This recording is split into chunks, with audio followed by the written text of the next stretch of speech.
what do I mean, Hitler's assault on the Golden Rule? Well, I start with the definition of resistance. So I looked it up in the dictionary, and I found that resistance comes from the Latin, and it means not to move. Doesn't necessarily mean to do anything, but it means to resist, as in resisting an electric current. And in order to appreciate what it meant to resist in Nazi Germany, I would like to show you today the popularity, the attractiveness of Nazism and the Third Reich. We, of course, look back and we think normally, because we think of the victims' history, we mostly think of the victims of the Shoah. We think of the 6 million Jews who were killed, the 14 or so million other people, the Jews, the Poles, the Soviet POWs, etc. And common sense tells us, oh, of course, we would recognize such an evil if it happened when we watched it. And so I would like to show you the other side, the attractive side, the temptation of National Socialism, to look at the Holocaust from the inside out. This is potentially a dangerous position, because I could sound like I was doing an apology to talk about how popular the Third Reich was. And here I must say, this is easier for me to do as an American than it would be for somebody who was born in Germany with a German passport, because this is skirting the lines of apologetics and history. But I think it's worth the enterprise, and if I have not quite succeeded, you'll ask me questions that will show me where. So let's start with the Golden Rule. Do unto others and this is Kant's categorical imperative. Do unto others as you wish they would do unto you. Every single culture in the world makes this more or less the bedrock of morality.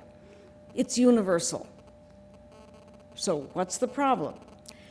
The problem comes when, in certain cultures and political regimes, the other, do unto others, gets pushed off the moral map. To whom do we owe moral behavior? How does it happen that some people become, oh, people not like us? And so what I'm going to do is to take us into Nazi popular culture, and particularly into educational enterprises aimed at people just a little younger than students here today. All right, so in order for the Golden Rule to function, the humanity, we must recognize the essential humanity of every human being, and some would argue also for non-human beings. All right, common sense tells us a terrible catastrophe on the nature of the Holocaust must have a terrible, obvious source. That amount of evil must be the result of a uniquely evil regime. There must have been, and of course there were, it must be the result of fanatical and criminal leaders with unparalleled powers of repression. Or maybe, as Daniel Goldhagen suggested, maybe Germans were just plain more anti-Semitic than other people. It's easy to reach for extreme causes when we're looking for the origins of an extreme result. I'm going to look at it a different way. Let's look at Nazi Germany not as a totalitarian state, as we did in the Cold War. Let's look at Nazi Germany as a failed democracy, with a completely literate population, with, and here I want to quote Dr. Wittgenstein's letter that he wrote to me very kindly, with such a well-educated and mostly obedient people. How did it happen that these people fell for Hitler's promises? So that's my question. All right. This is, we know, this is morality. Do unto others. It's written into the Universal Declaration of Human Rights, 1984. Recognize all human beings in dignity and rights. Now, let me just do a little bit of background, because I'm not sure how familiar all of you are with the process that landed the Nazis in power. And if you already know this, be patient for just a few minutes. Here's some background. Okay, this is a chart of who voted for Hitler over these periods in the Weimar Republic. This is January 1919. This is the last free election in November 1932. This category is basically Marxists of different kinds. This is the Nazi vote. This is the Catholic vote.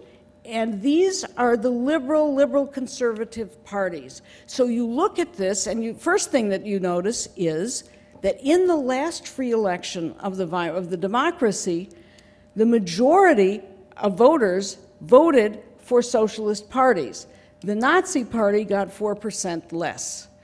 The Nazi Party never had a plurality in a free election. And what does this tell us?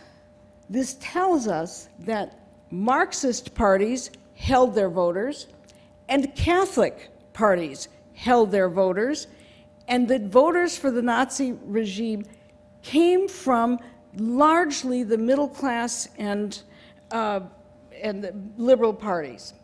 Okay, so that's just a little bit of background, because often it's thought that people voted Hitler into power. It's not true. Hitler came to power because he was appointed by a president who was so afraid of having a left-wing delegation in his cabinet, he decided to try a risk and appoint this person, Hitler, as his chancellor. So it was the politicians, not the people, that gave Hitler his chance. Now, I'm going to talk this right now in 3 stages. The first stage, from January 1933 till the end of February 1933, the first month of Hitler's rule.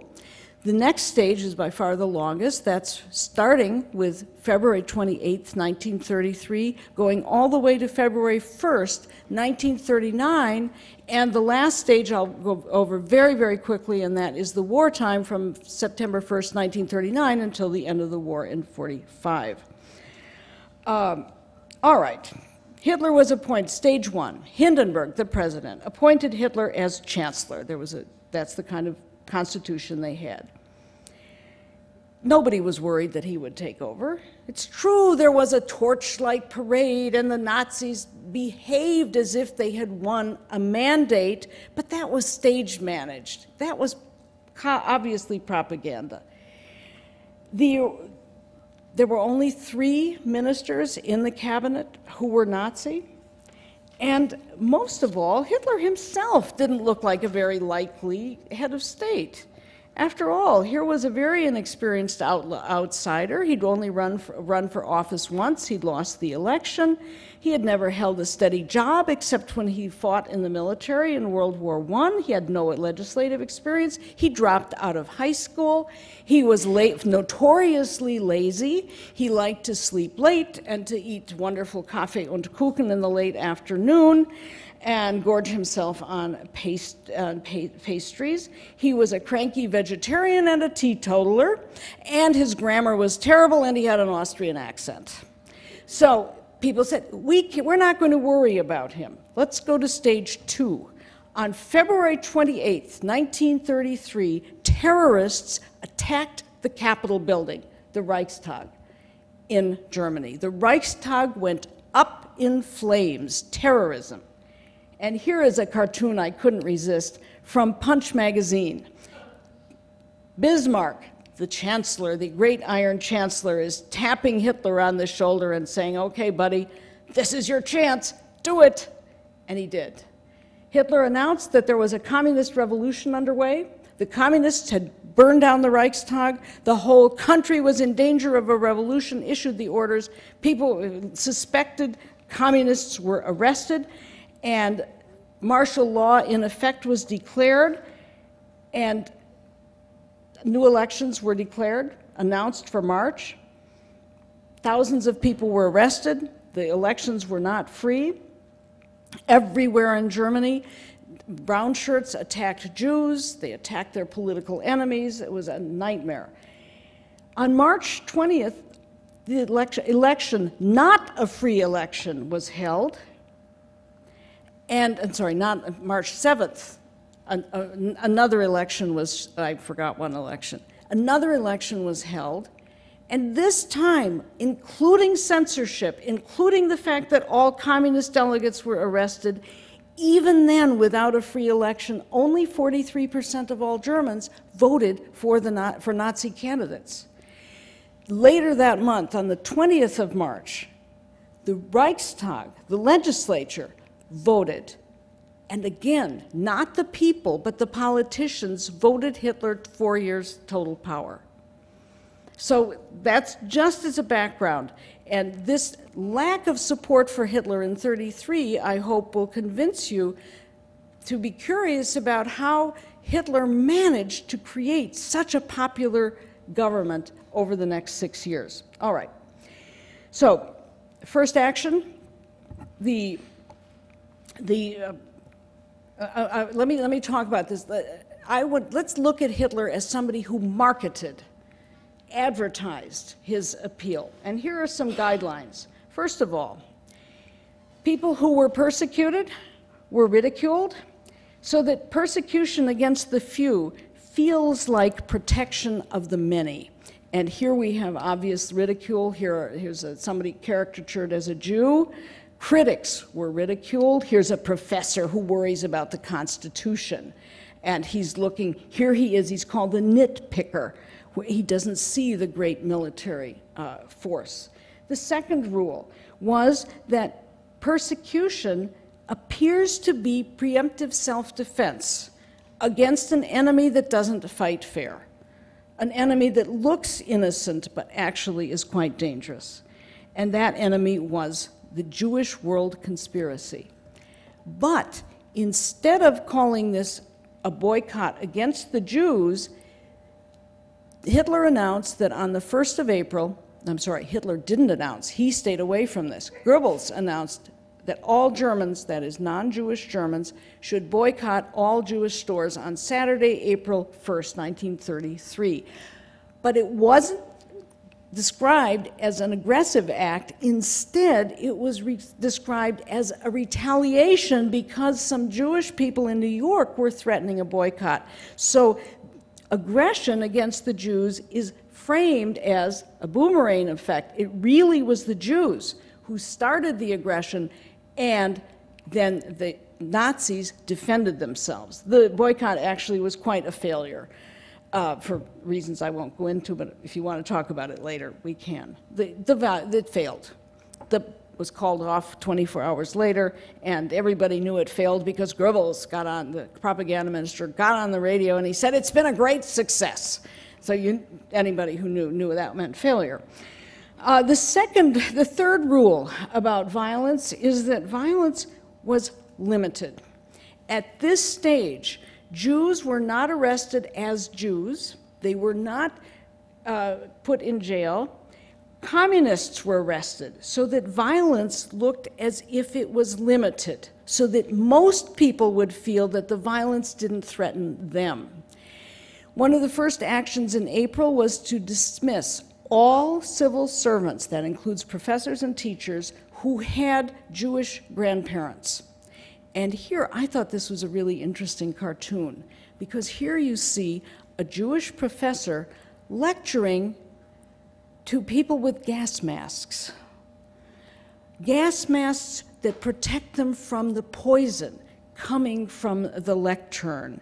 And often when you look at visual culture, I think you really get a premonition of what's to come. So here's some barbed wire, and there are only just a couple of Jews in the audience who are not protected by their gas masks. A law was passed against the overcrowding of schools. Note, this is a protective measure, saying that kids with Jewish parents could not go to public schools.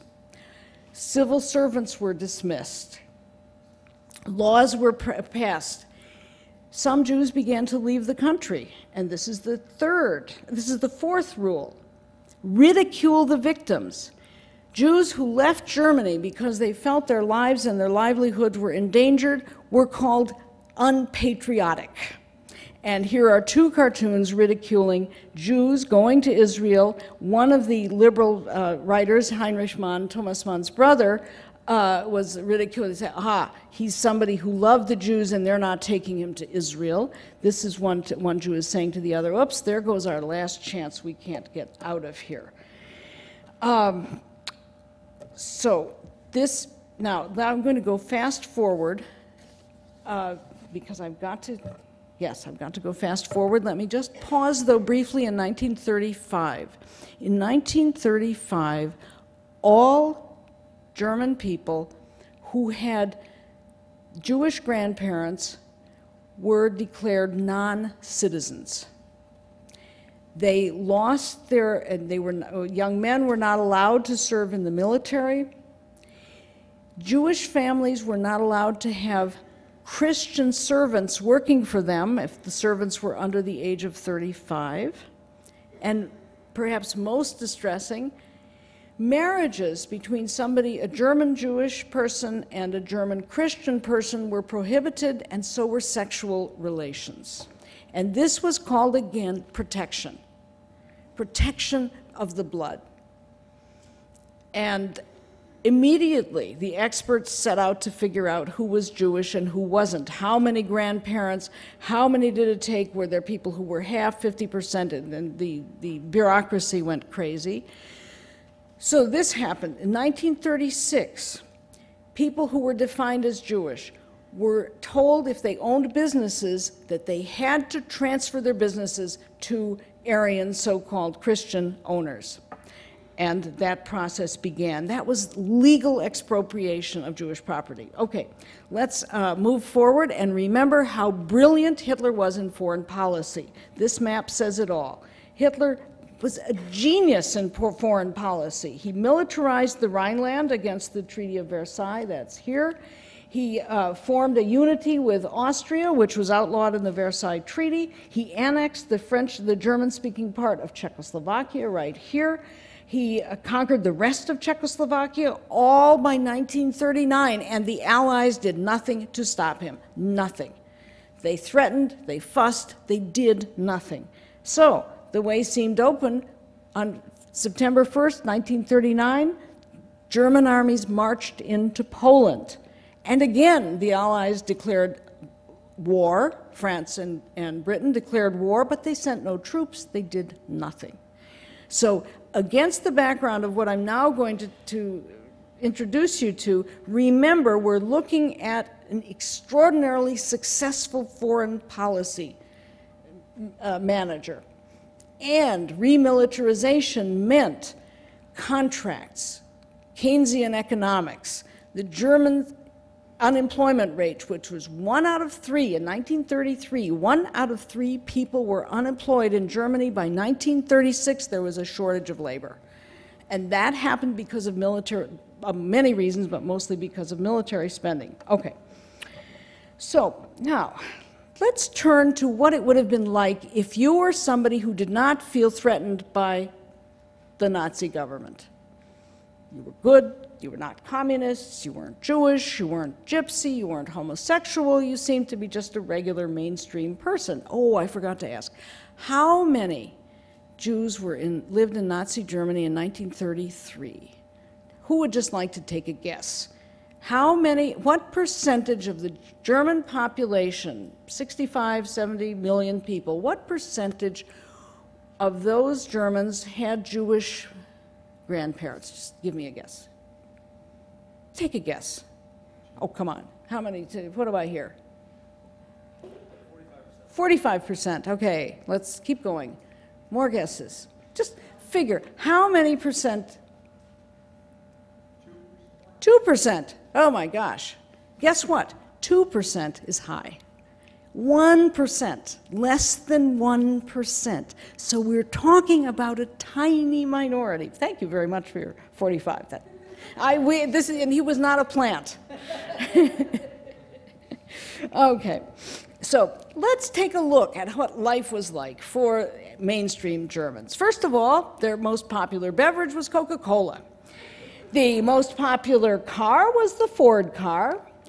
It's true that jazz musicians were expelled and Jewish musicians were not allowed to play, but the Germans developed their own kind of jazz, their own substitute. Yes, it's true Marlene Dietrich came to this country, but the Germans found their own Swedish substitute, Zara Leander. So popular culture was amazingly lively and international. Germans, for the first time of any country in the West, got paid vacations, and if they were active in Nazi party organizations, they also got special tours. The world's largest cruise ship was built for cheap vacations. It didn't have staterooms, it had little tiny bunks, because this was the people's cruise ship. The Volkswagen, of course, as you all know, was the car that you could start saving for. Actually, nobody ever got a Volkswagen before 45 because it was turned into tank engines instead. But still, these are activities that Germans enjoyed if they were good, obedient subjects. And this is not to be minimized. Germany exuded health. Jean-Paul Sartre, Simone de Beauvoir, spent their vacation there in the mid-30s, and they had a wonderful time. They didn't notice anything was wrong. Virginia Woolf Virginia and Leonard Woolf took their vacation there in 1937, and they didn't notice anything either until they happened by accident to see somebody Jewish being beaten up. Let's just think for a second about the technology of the time. The Nazi government took over at a time of revolution in communications, unparalleled by anything until the microchip came into our lives about 15 years ago. Think of the new inventions at the time. The radio. Now, radio ownership we knew how many people had radios because you needed a license. As soon as the Nazis took over, they offered radios at below market price. And these radios could only get, naturally, German stations. So all of Germany listens to the Führer. Here's a lovely painting of a family gathered not around the fireplace, but around the radio, listening to the voice of the Führer. What else came online at the same time? Talking movies. 35mm camera for action shots, for journalism. Vinyl records.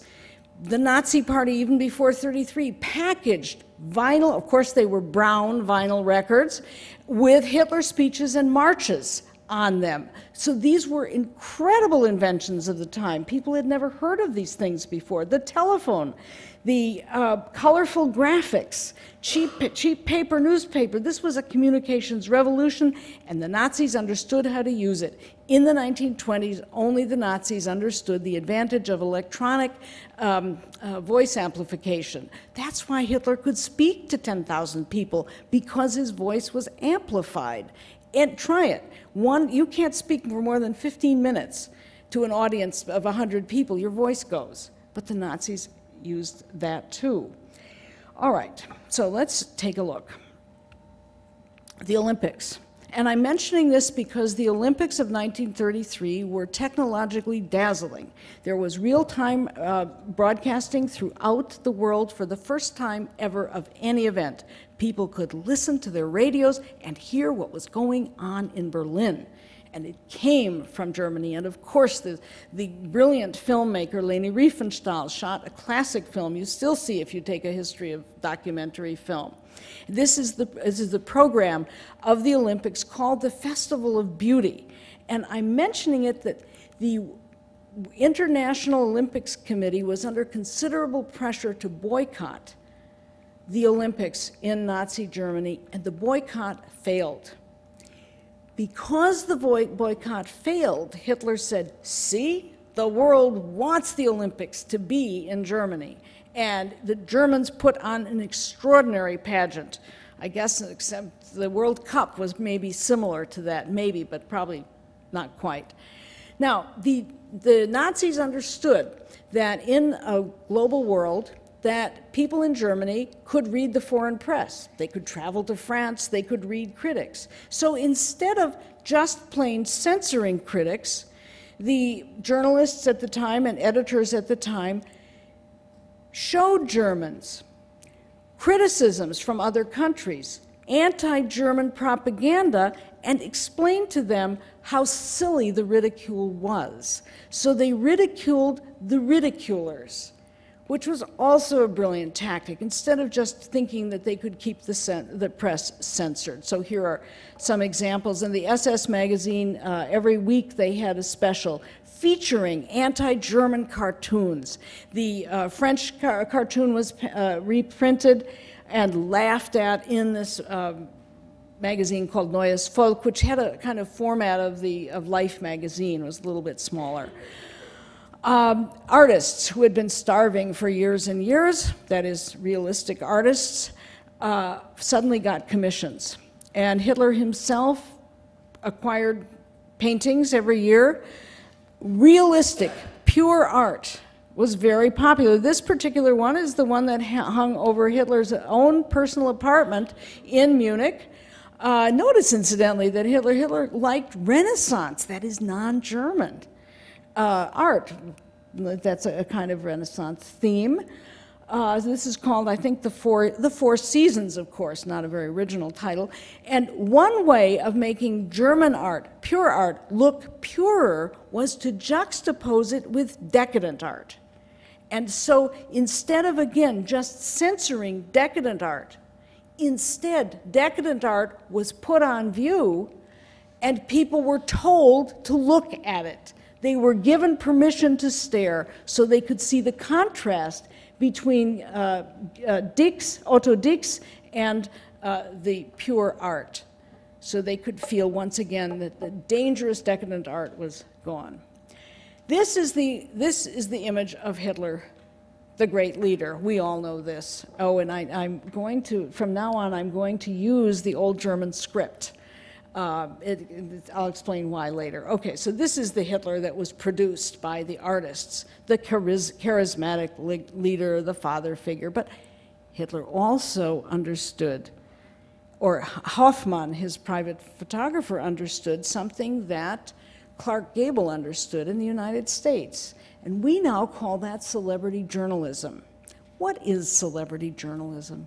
Celebrity journalism, oh, read People magazine, you know what it is. It's the production of private life for public consumption.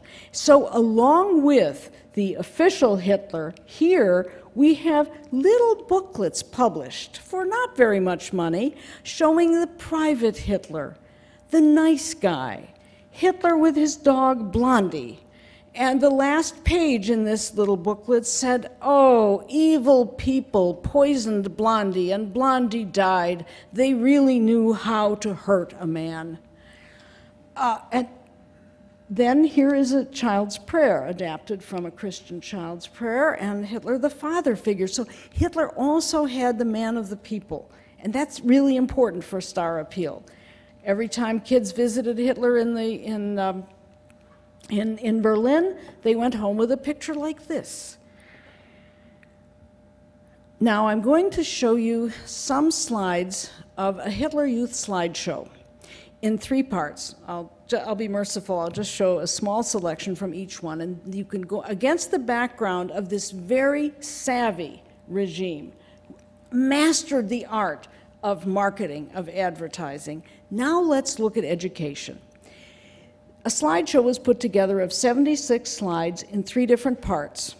How wonderful the Germans were, racially, how damaged genes, that is, people who were born with defects, so-called, were hurting Germany, and the 3rd part was about the Jews hurting Germany. The title was Healthy Life. The emphasis is entirely on the positive here. Germany for the Germans under German leadership, okay?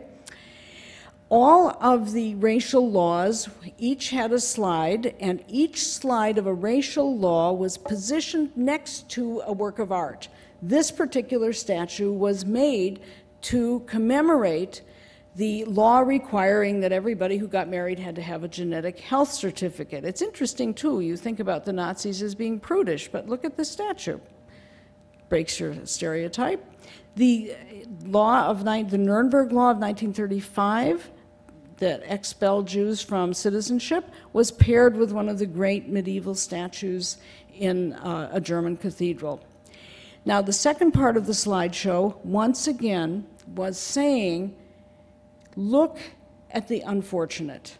Now, I know when I was growing up in Wisconsin, somebody would come along, they broke their leg skiing, and I would, oh, look at that. My mother would, don't stare. They don't want to be stared at.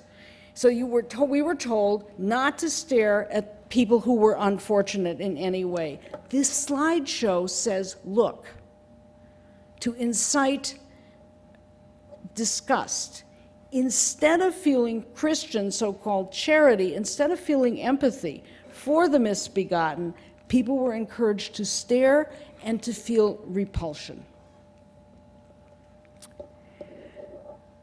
Here's the middle centerfold of a choice. We don't want people like this on the left. We only want people like this on the right. Think for yourselves. On the left, we don't want them. On the right, we do. So gradually, we're getting the idea that physical appearance is moral value. We want left, right. Then there's some mathematics, some cost accounting. The danger of higher fertility among the inferior. The wrong kind of people are being born. Kids in classes were told to learn ratios, calculating the amount of money that it costs to pay for an inferior person and the amount of money that would cost to pay for a so-called healthy person. Here's another one to do the ratios. Therefore, the moral is, from all of these standpoints, life, for some unfortunate people, life is only a burden. Life without hope. Therefore, the moral of this slideshow was, God cannot want the sick and the inferior infected to reproduce their sickness and infection. And look at this. This group of imbeciles is the product of dysgenic marriages. They each suffer from obvious moral and physical and mental defects which make them incapable of living happy, productive lives. They are among the better not born, people who would be better off dead. This is from the United States in the 1920s, and if you want to find the history of this movement, Google Fitter Families, USA. So that in this respect, we, outside of Germany, are embarrassed to remember it, but the idea of sterilizing against their will people deemed unfortunate was popular in the world. Every one of these stars indicates a country that had eugenic legislation in the 1930s. In the United States, 53,000 people were sterilized against their will from the beginning of the century until the 1960s. I think North Carolina had its last sterilization in the 1960s. In Sweden, it went on even longer. In Germany, up to maybe 400,000 people were sterilized against their will during the Nazi period. Actually, this is another Fitter Family poster, but you can do. Here's an example how even advertising, this is an advertisement for a chainsaw. Rich harvest comes only from healthy indigenous young plants. Buy this particular chainsaw. Racial thinking was mainstreamed into every aspect of German life, so that people who were not in any way Nazis, who were critical of the regime, would listen to what seemed like the voice of experts, telling them that racial thinking was just common sense.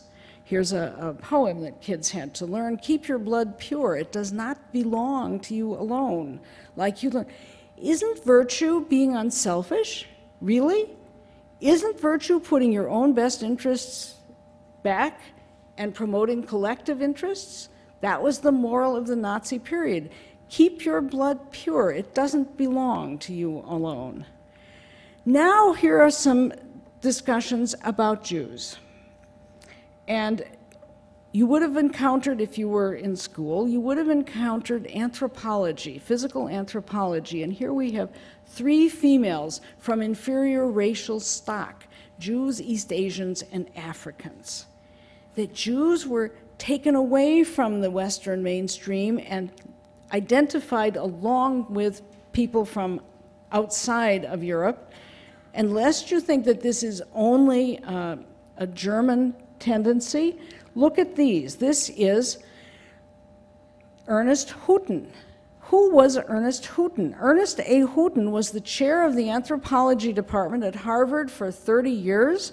There's a prize named after Ernest Houghton given by the Anthropological Association still today. And this is his discussion, the racial derivation of a Jewish type. I actually found out a little bit about Ernest Houghton because he came from Wisconsin, and he went to study in Oxford. And during this time, he said in Wisconsin, we never were anti-Semitic. I never knew any kind of anti-Semitism until I got to Harvard. And then he said, oh, no, he resisted it. And he said, of course, in Wisconsin, we weren't anti-Semitic because there were no Jews. And in England, all the Jews had the same accent, and so Ernest couldn't tell them apart. Anyway, so that, again, the prejudice was not unique to Germany. What was unique to Germany is what happened after the war began. Here are some more pictures, bracketing Jewish pictures with people from non-Western backgrounds. And then the United States itself was used as a great example of segregation. So this is a map appearing again in this kind of Life magazine format of the United States showing the different kinds of laws. And these laws, it said, were like the Nuremberg laws against the Jews in Germany, and the pictures on the subsequent pages showing slaves in chains said how much more positive the anti-Semitism was in Germany, so much better than racism in the United States. And here some children were born of some children were born during a time in the early 20s when French soldiers, some of them from the colonies, occupied the Rhineland, and about 600 or 700 kids were born to German mothers and occupation soldier fathers, and they were called the Rhineland Bastards. Notice what the photography is doing here. Look how cute the kids are. But again, the pictures were saying there's something wrong with them, cutting off natural empathy or human feeling with them. Here's an expert writing an article about the Jews as a criminal element of caricature. Can you read this caricature? What's happening here? You recognize this? It's a current theme. It's an anti-abortion caricature without even words, because the Jewish doctor is guilty of all of these aborted babies. Films were very popular. And interestingly enough, until the late 30s, of the hundreds of films licensed, produced in Germany, only 2 had anything to do with Jews. That Goebbels, the propaganda minister, understood that people needed relaxation. They wanted to export their films everywhere in the world. And so until the war began, there were relatively few feature films that talked about Jews. Instead, there were documentary films that you would see after the newsreel, after the coming attractions. Then you might see a 5-minute clip talking about the latest racial science. And here's a children's book from the late 1930s. Once again, trying to get to children, telling them, be careful of the Jew who is going to cheat you. I want to end on time, so I'm going to go through. Oh, well, all right, let's look at this one anyway. And incidentally, for those of you who are interested, look, there's an incredible website with anti-Nazi and Nazi posters at Calvin College, and this is the URL. They have an incredible collection of propaganda, and it's translated. Okay, the Jewish hawker is a cheat and a seducer. He lies all the time, and you pay the price. So many have gone through the mill. Would you be saved from these penalties? Then don't let the Jew come in and buy only from the Jew. Title of this is The Poison Mushroom. The message is poison mushrooms are just as pretty and beautiful as regular mushrooms, and it takes an expert to be able to identify the poison mushroom. You need to listen to the experts. Racial hatred and racial fear is not emotional, it is scientific. It is the latest knowledge. It is not prejudice. We look at it as ideology. It was taught as truth. Here is a small history excerpt talking about the Jew who founded the British World Empire and, of course, set it up for control by the Jews. This is Prime Minister Disraeli, Benjamin Disraeli. And once again, pictures, to look documentary, looks like history. A special series was appeared in this Life magazine type publication called The Neues Volk. And if any of you are interested in renting or viewing films, Nazi propaganda, documentary propaganda films, here is the address of the Jewish Film Archive at Brandeis University.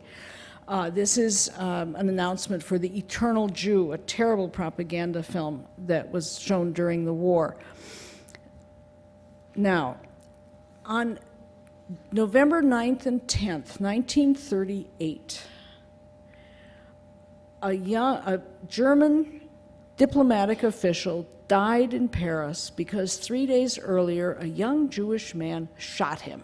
He walked into the German embassy and shot Ernst von Rath, a diplomat, not the ambassador, and 2 days later, von Rath died. And this time, November 9th and 10th, 1938, was the annual celebration of the failed March of 1923, the beer hall putsch you learn about. It failed.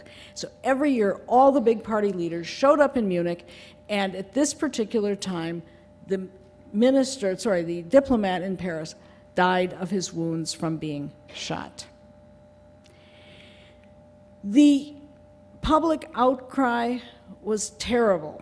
First, let me tell you what happened. I always assume everybody knows, but everywhere in Germany, synagogues were burned, they were bombed, stores with Jewish owners were smashed, SA men broke into individual apartments, they slashed the mattresses, they stole the cutlery, they destroyed property, and the public opinion was outraged. Oh, how do we know about public opinion in a dictatorship?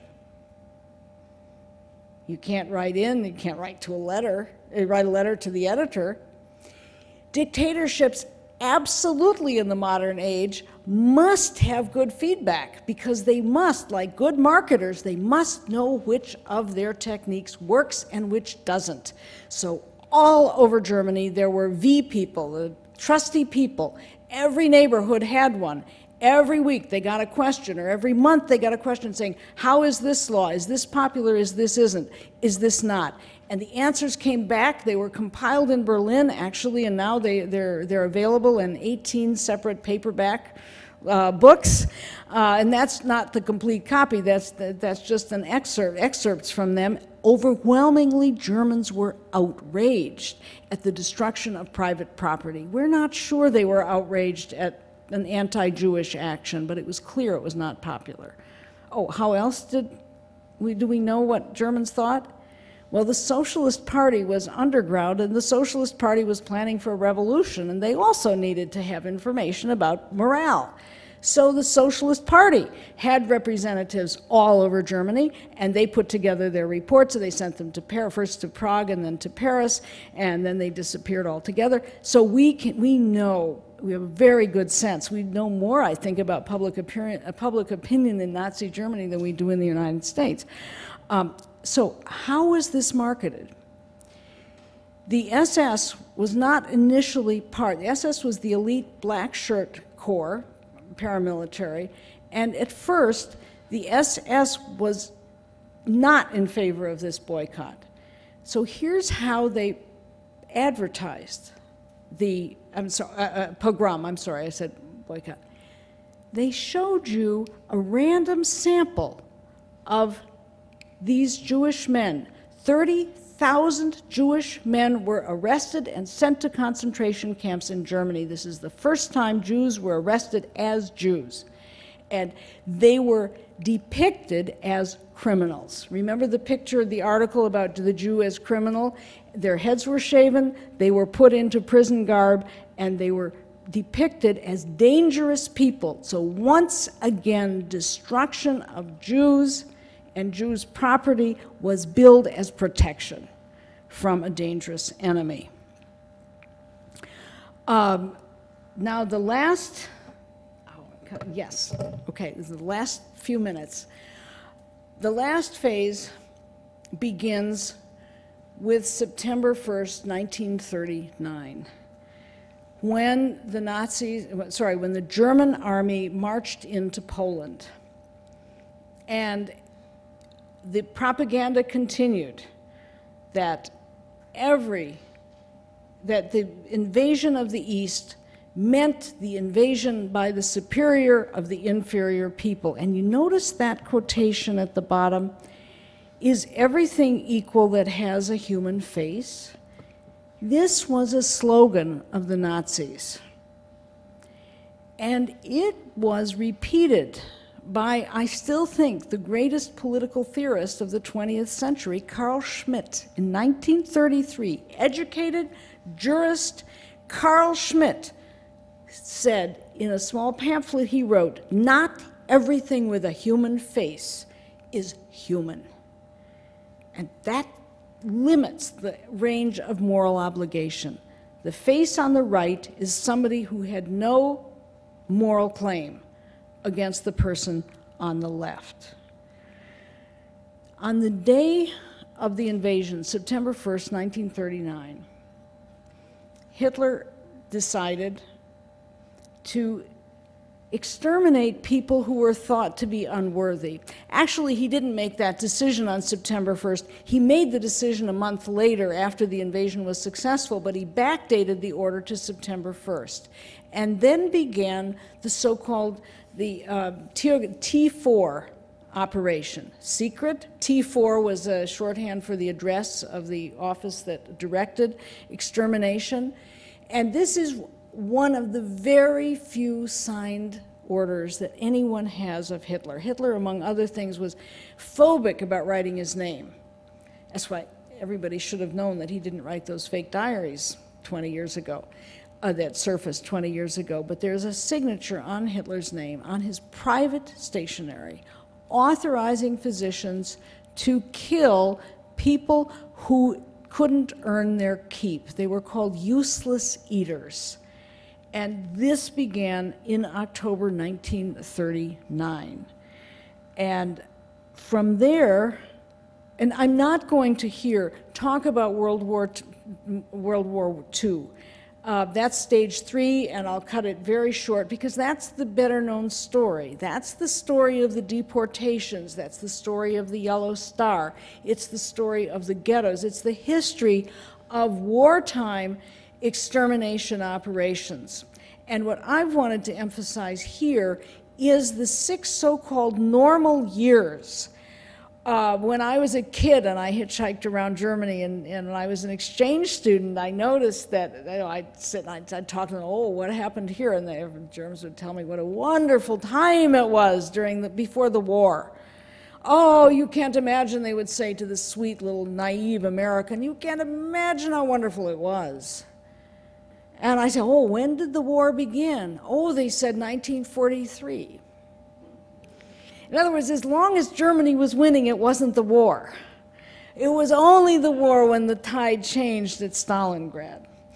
And so I'll cut this part short, but I do want to quote from a very well-known speech that Heinrich Himmler, gave to his elite SS officers in the Polish city of Posen in 1943 in October. Because he was troubled. Himmler felt that the actual disgusting, appalling brutality of mass murder was going to erode the sanity of his finest men. And so he gathered together his elite and he said, our basic principle, this is quoting from Himmler, our basic principle must be the absolute rule for SS men. We must be honest, decent, loyal, and comradely to members of our own blood and to nobody else. What happens to a Russian or a Czech does not interest me in the slightest. Most of you, he continued, must know what it means when 100 corpses are lying side by side, or 500 corpses, or 1,000 corpses, to have stuck it out and at the same time, apart from a few exceptions caused by human weakness, to have stuck it out, to have remained decent fellows, that is what made us hard. This is a page of glory in our history, which has never been written and will never be written. And that is Hitler's morality. That is the extreme case of a morality that's righteous for the us and ruthless for the other. And just look at the example of these finest SS men. Here they are, drilling in parade, goose-stepping in the upper right. And here they are in the ravine of Baba Yar in September 1941, where they slaughtered, one-on-one, not in gas chambers, but directly murdered 30,000 Jews in 24 hours. And what are they doing there? Hitler's finest, Himmler's finest. You can hardly see them, right? They are picking through the corpses, looking for valuables. These are the men who should remain decent, no matter what they've been through. And the basis of this ethos was that Germans are morally superior and other people don't count. And so, to get back to Dr. Wittgenstein's question, how do these decent people, how do they stay sane? How did it happen that decent people committed crimes on this scale? There's a German phrase, Denker und Dichter. How did a people of thinkers and poets descend to this level, to this depth? And I'm going to ask you, maybe what happened is that exactly the high culture of the us insulated perpetrators against the moral crime of killing the others, so that feelings of superiority might very well have eased their consciences, so that the kind of the people of the tradition of Denker und Dichter that we think should protect us against this kind of catastrophic crime perhaps facilitated it. Okay, in conclusion, I would like to raise two events that came across my radar screen. One of them in October. This speaks to the issue of different kinds of people. Michael Mukasey was facing the Judiciary Committee hearing about whether he was going to take office. On October 18th, 2007, Mukasey said, and this is for Attorney General, what the experience of people, now, people are never that articulate when they're talking out loud, so this isn't real articulate, but anyway, I'm going to quote him exactly. What the experience is of people in the Judge Advocate General's Corps with captured soldiers from enemies we fought, they're different from enemies we fought in the past. The enemies we have fought in the past may have been different from the experience that we're having with unlawful combatants who we face now. It's a very different kind of person. It is the unlawful combatant. It's a very different kind of person, that they're off the moral map. And then, because I'm at the University of California, I would like to ask if anybody here has heard of Kevin Mcdonald. Teaches at Northridge, UC Northridge. Anybody ever heard of Kevin Mcdonald? He is a biologist, and he began his life as a social social psychologist, sorry, and he's a kind of social biologist. And Kevin Mcdonald, go to his website, used to publish with Prager, and then he went off the deep end, and now he self-publishes and he self-promotes. Kevin Mcdonald argues that culture determines gene pool, and that Jews, after many, many, many centuries of excelling at financial transactions, that Jews have their own separate biological identity. And I won't go on, I'll let you look at his website. He cites experiments, he cites detail, he has everything except anything empirical. And I think that, and his freedom of speech is protected. There's no way that he's going to be deprived of his tenure. He teaches at Northridge. He lectures around the country. He's quite prominent among, what can I say, people not like us? No, I don't want to say that. Anyway, so it's just some flags. So resistance, therefore, is anchored in intellectual moral beliefs that will not bend. And I'd like to conclude by quoting Susan Sontag, who spoke about moral courage, a moral courage that depends on an autonomous, critical thinking, intellectual commitment, as well as ethical commitment. Sontag, shortly before she died, courage has no moral value in itself, for courage is not in itself a moral virtue. Vicious scoundrels, murderers, terrorists may be brave. To describe courage as a virtue, we need an adjective. We need to speak of moral courage. And I think that's the tradition that we're here honoring today. Thank you.